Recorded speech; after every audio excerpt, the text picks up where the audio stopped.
যে আমাকে আল্লাহর নাম্বার দিতে পারবে আমি তাকে অনেকভাবে পুরস্কৃত করব।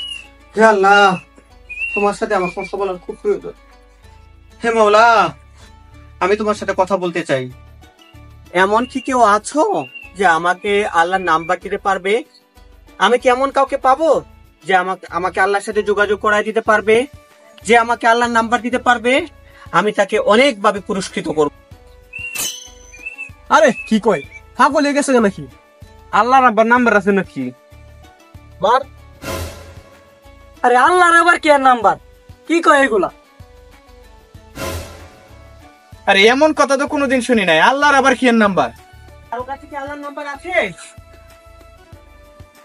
তোমাদের কারো কাছে কি আল্লাহর নাম্বার আছে? তোমরা কেউ কি আমাকে আল্লাহর নাম্বার দিতে পারবে? আমার কাছে আল্লাহর নাম্বার আছে।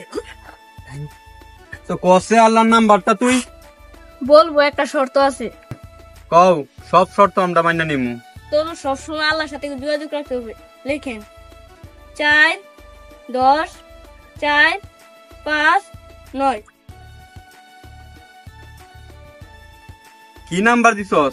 কল দি ধরে না। আসলে সে বুঝাতে চেয়েছে যে সে ফার্স্টে যে 4 বলেছে সে 4 হলো ফজরের 4 রাকাত নামাজ। পরে যে 10 বলেছে সে 10 হলো জোহরের 10 রাকাত নামাজ। পরে যে 4 বলেছে সে 4 হলো আসরের 4 রাকাত নামাজ। পরে যে 5 বলেছে সে 5 হলো মাগরিবের 5 রাকাত নামাজ। পরে যে 9 বলেছে সেটা হলো ইশার 9 রাকাত নামাজ। আসলে এই 5 ওয়াক্ত নামাজের মাধ্যমে আমরা আমাদের আল্লাহর সাথে কথা বলতে পারি, সেটাই সে বলেছে। আসলে যদি আমরা 5 ওয়াক্ত নামাজ প্রতিনিয়ত যদি পড়ি তাহলে সেই নামাজের মাধ্যমে আল্লাহর সাথে আমাদের কথা বলা হবে, এটা সেই লোক বুঝতে পেরেছে। তাহলে চলুন সবাই আমরা প্রতিনিয়ত 5 ওয়াক্ত নামাজ পড়ি, যে নামাজের মাধ্যমে আল্লাহ তাআলার সাথে আমাদের প্রতিনিয়ত কি করা হবে? কথা বলা হবে।